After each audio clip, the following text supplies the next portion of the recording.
Electoral bond का अभी तो सिर्फ पटाखे फूटे हैं, बम फूटना बाकी है और उतनी ही जानकारी आपके सामने आई है। मैंने कहा एसबीआई ने जानकारी सही दी है, लेकिन आधी दी है, अधूरी दी है। जब सुप्रीम कोर्ट में और इलेक्शन कमीशन को एसबीआई सीरियल नंबर सौंपेगा, उस समय बाकी का डेटा भी उसे देना पड़ेगा, जो बड़े आराम से यह कह करके कि मिला, ढूंढ रहे थे, मिला नहीं, जो रिपोर्ट मिली वो सबमिट कर दिया, टैली किया नहीं था, अब टैली किया, ये है डेटा, सामने ले लीजिए। और तब बड़े माफियाओं का नाम सामने आएगा, बड़े चोरों का नाम सामने आएगा, तब अडानी अंबानी के चेहरे से नकाब हटेगा, तब नरेंद्र मोदी,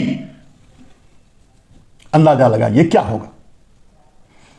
यह तो तय हो चुका है कि नरेंद्र मोदी चुनाव नहीं लड़ पाएंगे। नरेंद्र मोदी के चुनाव लड़ने पर रोक लगेगी। भारतीय जनता पार्टी की मान्यता भी रद्द हो सकती है अगर इलेक्शन कमीशन ईमानदारी से काम करेगा तो। अभी तो सुप्रीम कोर्ट के इस आदेश को फेस करते समय एसबीआई के भी पसीने छूटने वाले हैं कि आप लिख करके दीजिए कि अब आपके पास कोई डेटा नहीं है, या कोई डेटा आपने कोर्ट से या इलेक्शन कमीशन से छुपाया है, कोई डेटा आप अभी भी सार्वजनिक नहीं किए हैं। ये एफिडेविट एसबीआई को देना होगा और यही एसबीआई फंस चुकी है।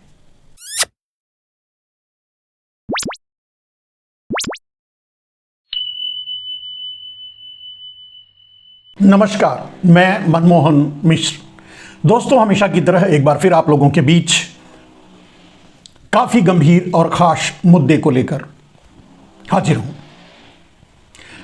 आप अच्छी तरह जानते हैं सोशल मीडिया में ये अभी भी टॉप पे ट्रेंड कर रहा है।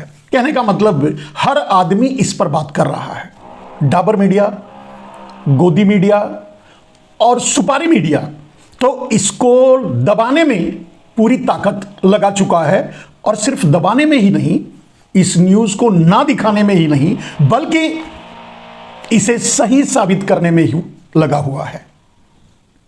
इलेक्टोरल बॉन्ड, मैं समझता हूं दुनिया का, पूरी दुनिया में दुनिया का सबसे बड़ा सरकारी स्कैंडल है, मान्यता प्राप्त स्कैंडल है, या यूं कह सकते हैं कि लाइसेंसी स्कैंडल है, जो नरेंद्र मोदी ने सीधे किया है। अब सवाल यह उठता है मेरे दोस्त कि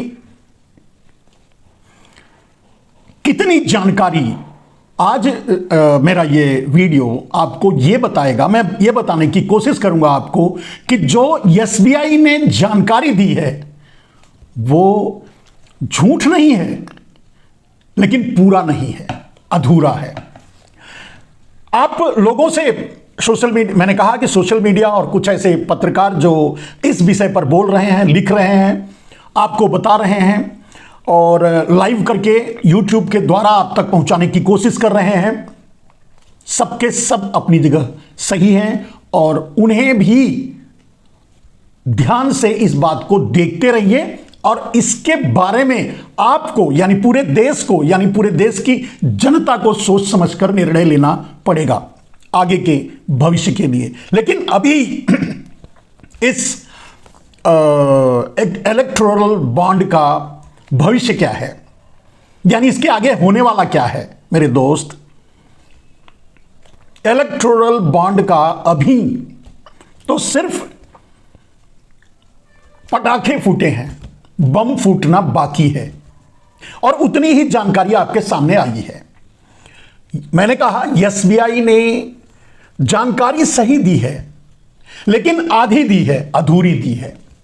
अधूरी इस मामले में कि लोग इसे टैली ना कर पाए, समझ ना पाए, इसलिए अधूरी दी है। यानी आपको पता है कि हिडन कोड जो है वो रिवील नहीं किया है एसबीआई ने। लेकिन बात यही तक खत्म नहीं हो जाती, इसके बाद बात शुरू होती है। इसके बाद एसबीआई का स्कैंडल सामने आता है। एसबीआई भी सीधे, शायद अपने खरे खोटे साहब हैं तो खरे खोटे का, खरे साहब का खोटापन इसमें साफ साफ इन्वॉल्व है।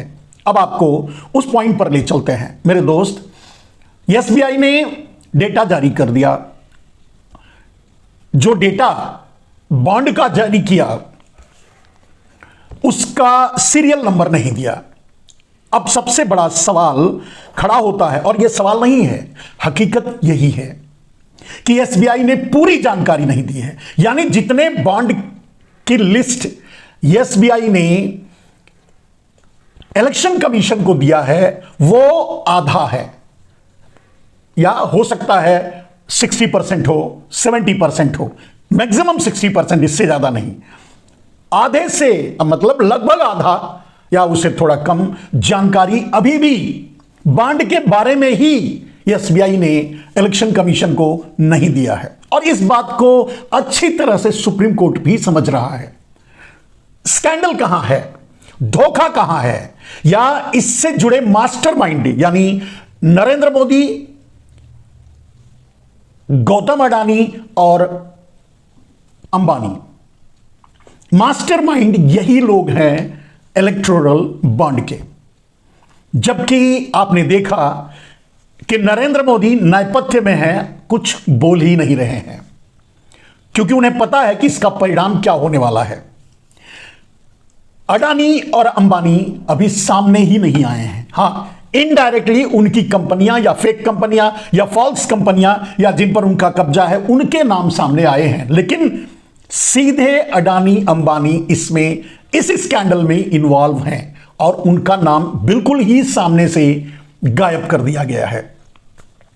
अब इसको समझिए, और इस बात को सुप्रीम कोर्ट समझ रहा है, इस बात को वो सारे वकील समझ रहे हैं जो इस केस को लड़ रहे हैं, जो इस केस से जुड़े डेटा को हाइड करना चाहते हैं, सामने नहीं आने देना चाहते हैं। वो इसीलिए अपनी पूरी ताकत लगा करके कोर्ट में लड़ रहे हैं, जोर लगा रखा है कि किसी भी कीमत पे इसे टाला जाए या जो छुपाया गया है उसे छुपे रहने दिया जाए।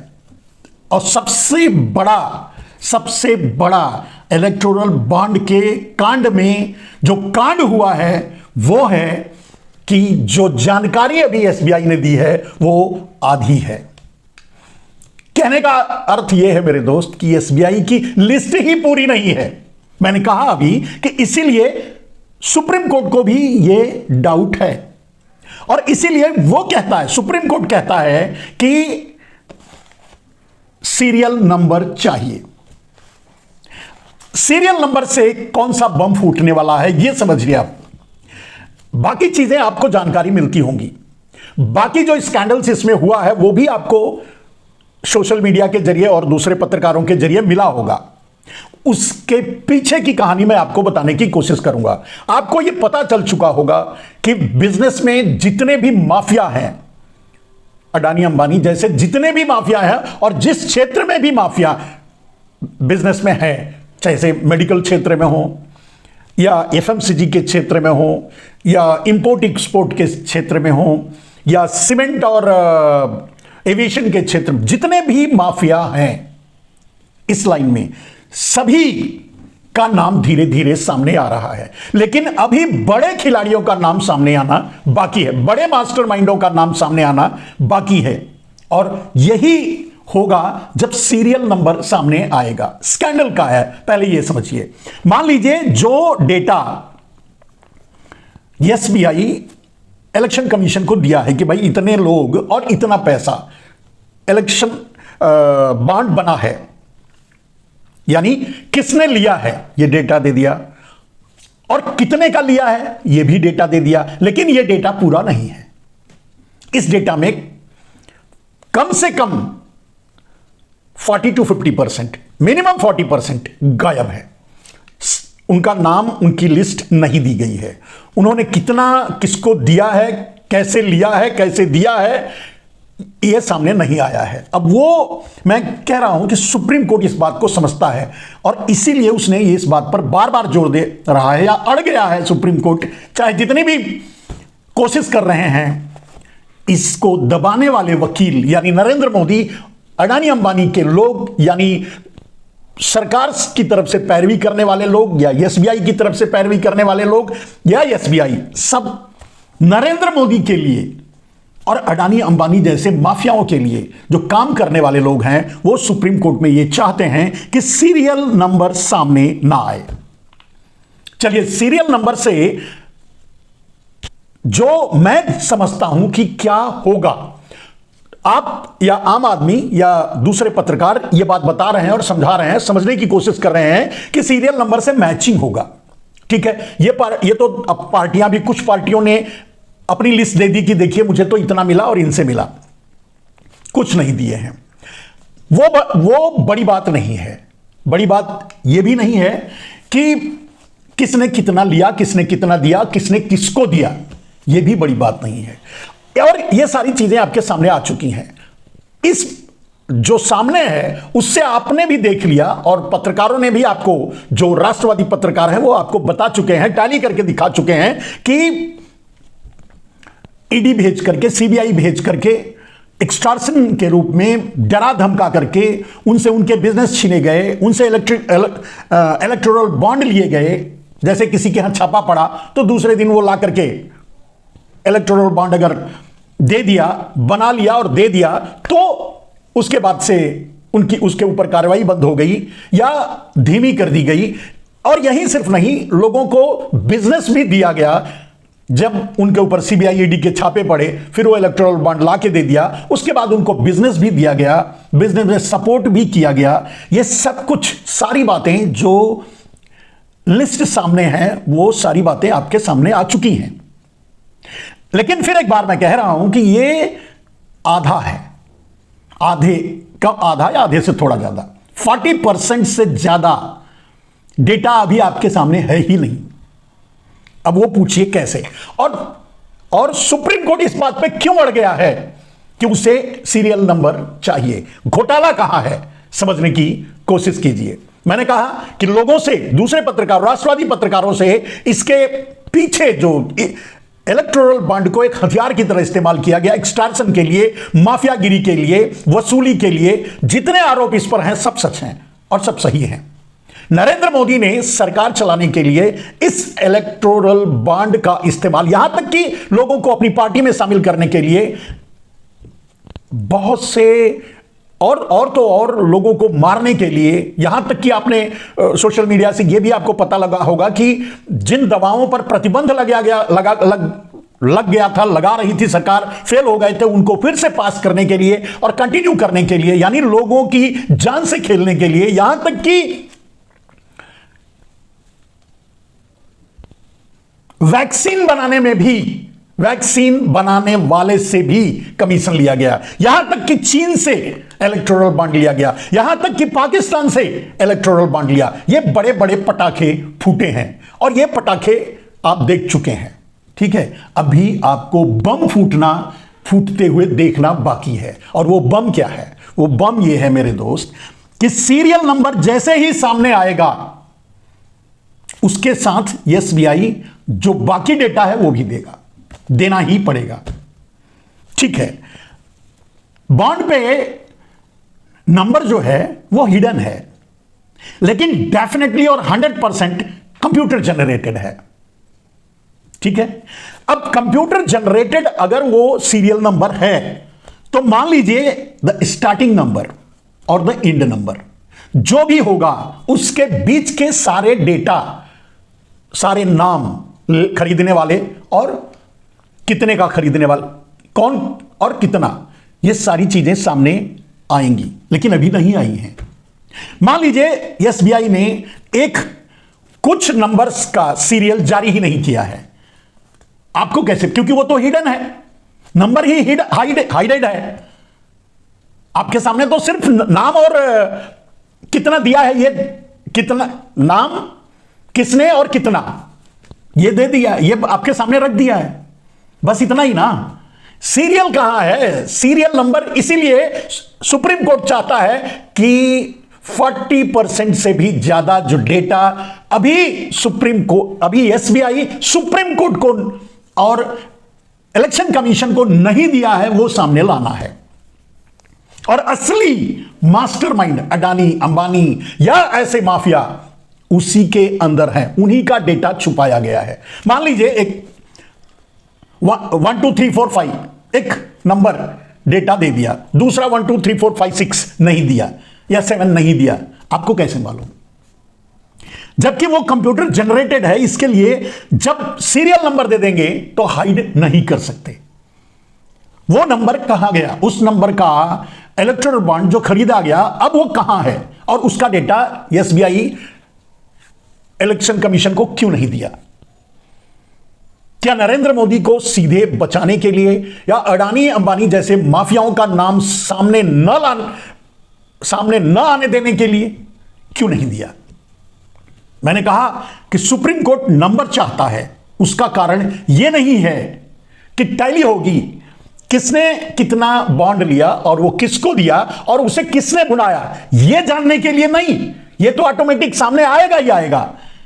सुप्रीम कोर्ट क्या जानना चाहता है और देश क्या जानना चाहते हैं और जो वकील लड़ रहे हैं वो क्या जानना चाहते हैं, सबको यह बात समझ में आ चुकी है कि सीरियल नंबर देना पड़ेगा। और सीरियल नंबर इसलिए देना पड़ेगा क्योंकि डेटा अधूरा है, वो नाम सामने आने देने ही नहीं दिया गया है। आप अंदाजा लगा सकते हैं मेरे दोस्त कि इसमें किसी भी मैक्सिमम, मैं समझता हूं ज्यादातर बड़े गुजराती माफियाओं का नाम नहीं आने दिया गया है, खास करके अडानी अंबानी।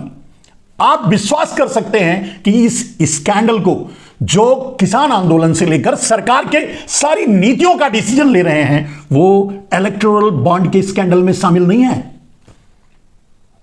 यह बात सुप्रीम कोर्ट को समझ में आ चुकी है, जजों के उस पैनल को यह बात समझ में आ चुकी है, सीधे आरोप नहीं लगा रहे हैं। और इसीलिए सबसे बड़ी बात, आप जानते हैं सुप्रीम कोर्ट ने यह क्यों कहा एसबीआई से कि आपको एफिडेविट लगाना पड़ेगा कि आपके पास जितना डेटा है वो आप छुपाए नहीं है, सब दे चुके हैं। सब पॉइंट। और यही इस स्कैंडल का सबसे बड़ा खेल है। मेरे कहने का मतलब मेरे दोस्त कि जो डेटा सामने है, जो नाम सामने है, वो कुछ भी नहीं है। असली मास्टरमाइंड, असली खिलाड़ी का चेहरा अभी सामने आया ही नहीं है, क्योंकि उन्होंने जो खरीदा है बॉन्ड उसको रिवील ही नहीं किया है, उसको बताया ही नहीं है, उसको एसबीआई ने इलेक्शन कमीशन को दिया ही नहीं है। आप समझ सकते हैं? समझ गए? फिर से इसको समझिए कि अगर सीरियल नंबर से जैसे ही सीरियल नंबर सामने आएगा तो यह जरूरी नहीं है कि किसने किसको दिया और मैचिंग होना जरूरी है कि किसने किस बुनाया उसको, वो छोड़ दीजिए। बात स्कैंडल जो इसमें हुआ है वो इलेक्टोरल बॉन्ड खरीदने और खरीदने वाले में सारी घपलेबाजी, सब कुछ इलेक्टोरल बॉन्ड के खरीदने और खरीदने वाले के बीच में ही छुपा हुआ है। क्योंकि मैं हजारों बार बोल चुका हूं कि electoral bond Narendra Modi black का पैसा दे करके खुद खरीदवाए हैं और उसे अपनी पार्टी को दिलवाए हैं और दूसरी पार्टियों को भी दिलवाए हैं। जो खेल करना है वो वही है और वही किया है नरेंद्र मोदी ने। वो बात सामने आनी है। सीरियल नंबर चाहे भले ही हिडन है, आपके सामने इलेक्टोरल बॉन्ड नहीं दिखाया गया है। क्या आप कुछ एक जो पत्रकार इलेक्टोरल बॉन्ड खरीदे हैं उसको प्रमाण के रूप में भले ही अपने रिपोर्टिंग्स में उसको सामने ला रहे हैं, लेकिन कोई भी इलेक्टोरल बॉन्ड का जेरोक्स या इलेक्टोरल बॉन्ड की कॉपी आपके सामने नहीं है। आपके सामने क्या है कि सिर्फ किसने और कितना, बस यही है और कुछ नहीं है। लेकिन किसने और कितना, लेकिन किसने में अगर 1000, 2000, 5000 का नाम सामने आया है तो कम से कम अभी 1000, 2000, 5000 नाम छिपाया गया है। किसने लिया उसमें से भी उनका डेटा दिया ही नहीं गया है इलेक्शन कमीशन को। ठीक है, कहने का मतलब हमारे खरे साहब का जेल जाना पक्का है। और खरे साहब के ऊपर जो क्योंकि खरे साहब फाइनली क्या करेंगे, खरे साहब खोटे आदमी हैं, दूसरों के लिए धोखाधड़ी किए हैं। तो जैसे ही खरे साहब अंदर जाने की बारी आएगी सब कुछ उगल देंगे, वो बता देंगे कि किसके कहने पर किया। फिर डेटा पूरा किसके कहने पर नहीं दिया। बहानेबाजी चाहे जो भी करें, देना तो पड़ेगा ही, क्योंकि जैसे ही सीरियल नंबर सामने आएगा, भले ही हिडन है, लेकिन सरकार को, सुप्रीम कोर्ट को, इलेक्शन कमीशन को, सबको, या आप भी उस सीरियल नंबर से ये तो टैली कर लेंगे कि इतने इतने इतने नंबर का बॉन्ड सामने नहीं है। समझ गए? क्योंकि वो नंबर कंप्यूटर जनरेटेड है। अगर हिडन प्रिंटिंग है तो डेफिनेटली नंबर कंप्यूटर जनरेटेड है। वो सील में नंबर फिट करके ऐसे ठोका नहीं गया है, ऑटोमेटिक प्रिंट किया गया है। हां, अगर वो प्रिंट करते समय मिसमैच कराया गया होगा, मान लीजिए कि डेटा पर 1 2 3 आएगा, 1 2 4 नहीं आएगा, 1 2 5 आएगा, या 1 2 6 आएगा, फिर 7 नहीं आएगा, फिर 8 आएगा, यानी एक नंबर को यूज ही नहीं होने जैसा अगर उन्होंने किया होगा तो वो भी स्कैंडल सामने आ जाएगा। ऐसा वो कर नहीं सकते। अब सवाल ये है कि अगर ऐसा किए करेंगे कि कुछ नंबर हाइड, उसके बाद देने के बाद भी कुछ नंबर हाइड करने की कोशिश करेंगे, तो ये बता सकते हैं कि जंपिंग नंबर है, नंबर जंप हुआ है, हर एक नंबर को छोड़ करके दूसरा नंबर प्रिंट हुआ है, ये कह सकते हैं। लेकिन फाइनली कितना टैली करने की कोशिश करेंगे, क्योंकि जो डेटा सामने आ चुका है फिर उसमें से जो मैच नहीं हो पाएगा, जो वो नंबर सीरियल नंबर देंगे। कहने का अर्थ सबसे बड़ा खेल छुपा है, सबसे बड़ा स्कैंडल छुपा है, सबसे बड़ा जो मास्टरमाइंड इसमें काम कर रहे हैं, उन्होंने इसीलिए नंबर को नहीं देने दिया।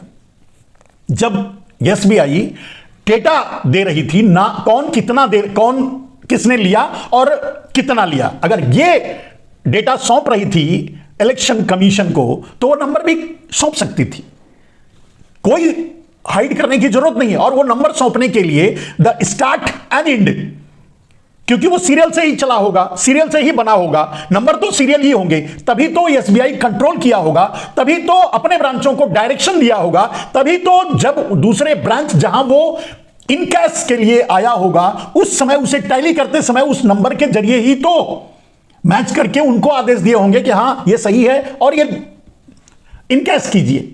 कहने का अर्थ यह है मेरे दोस्त कि सीरियल जो नंबर है start to end, last number तक, ठीक है, ये अगर सामने आ जाएगा तो इसमें से जितने डेटा एसबीआई ने आज छुपा रखा है वो सामने आ जाएगा। और जैसे ही वो सामने आएगा वैसे ही इन काले चेहरों से नकाब उतर जाएगा, खरे सहित ये मास्टरमाइंड जेल के अंदर होंगे, क्योंकि ये इतना बड़ा घोटाला है, इतना बड़ा क्राइम है, इतना बड़ा ऑफेंस है कि इनको दुनिया की कोई अदालत जेल से नहीं बचा सकती। ये सीधे सीधे धोखा है, स्कैंडल है, क्राइम है, और ये सीआरपीसी के अंतर्गत ही आता है। मनी लॉन्ड्रिंग है या फॉल्स कंपनियों से इंसर्टिंग ऑफ द मनी है, हवाला इसमें इन्वॉल्व है। तो इतने बड़े बड़े क्राइम इसमें इन्वॉल्व हैं जिनका अंदाजा लगाना भी अभी मुश्किल है, और वो सब कुछ सीरियल नंबर से ही सामने आएगा। जब सुप्रीम कोर्ट में और इलेक्शन कमीशन को एसबीआई सीरियल नंबर सौंपेगा उस समय बाकी का डेटा भी उसे देना पड़ेगा, जो बड़े आराम से ये कह करके कि मिला, ढूंढ रहे थे मिला नहीं, जो रिपोर्ट मिली वो सबमिट कर दिया, टैली किया नहीं था, अब टैली किया, ये है डेटा, सामने ले लीजिए। और तब बड़े माफियाओं का नाम सामने आएगा, बड़े चोरों का नाम सामने आएगा, तब अडानी अंबानी के चेहरे से नकाब हटेगा, तब नरेंद्र मोदी, अंदाजा लगाइए क्या होगा। यह तो तय हो चुका है कि नरेंद्र मोदी चुनाव नहीं लड़ पाएंगे, नरेंद्र मोदी के चुनाव लड़ने पर रोक लगेगी, भारतीय जनता पार्टी की मान्यता भी रद्द हो सकती है अगर इलेक्शन कमीशन ईमानदारी से काम करेगा तो। अभी तो सुप्रीम कोर्ट के इस आदेश को फेस करते समय एसबीआई के भी पसीने छूटने वाले हैं कि आप लिख करके दीजिए कि अब आपके पास कोई डेटा नहीं है, या कोई डेटा आपने कोर्ट से या इलेक्शन कमीशन से छुपाया है, कोई डेटा आप अभी भी सार्वजनिक नहीं किए हैं। ये एफिडेविट एसबीआई को देना होगा और यही एसबीआई फंस चुकी है। मेरे दोस्त, क्या नरेंद्र मोदी निर्णय लेंगे ये तो बाद की बात है, क्या क्रिएशन करने की कोशिश कर रहे हैं और क्या करेंगे इसे अभी समझना और कहना थोड़ा मुश्किल है। लेकिन मेरा जो अनुमान शुरू से है कि स्केप या इमरजेंसी, अब स्थिति यह है कि इमरजेंसी लगाने की स्थिति नहीं रह गई है। आचार संहिता लग चुका है, चुनाव का बिगुल बज चुका है, अब नरेंद्र मोदी इमरजेंसी नहीं लगा सकते। तो आप क्या करेंगे? स्केप या सरेंडर। या तो कानून के सामने सरेंडर करना होगा, अपने अपराध कबूलने होंगे, और या तो झोला उठेगा। खैर, मैंने अपने तरीके से इसको समझाने की कोशिश की। जो आपके पास डेटा और जो दूसरे पत्रकार आप तक पहुंचा देते हैं उस पर मैं ज्यादा फोकस करने की कोशिश नहीं करता, लेकिन उसके पीछे की कहानी बताने की जरूर कोशिश करता हूं। मेरी समझ से मैंने जो किया, जो कहा, वो अपनी सीमा तक उसे आप तक पहुंचाने की कोशिश किया। आपको भी लगे कि ये सही है तो आगे बढ़ाएं।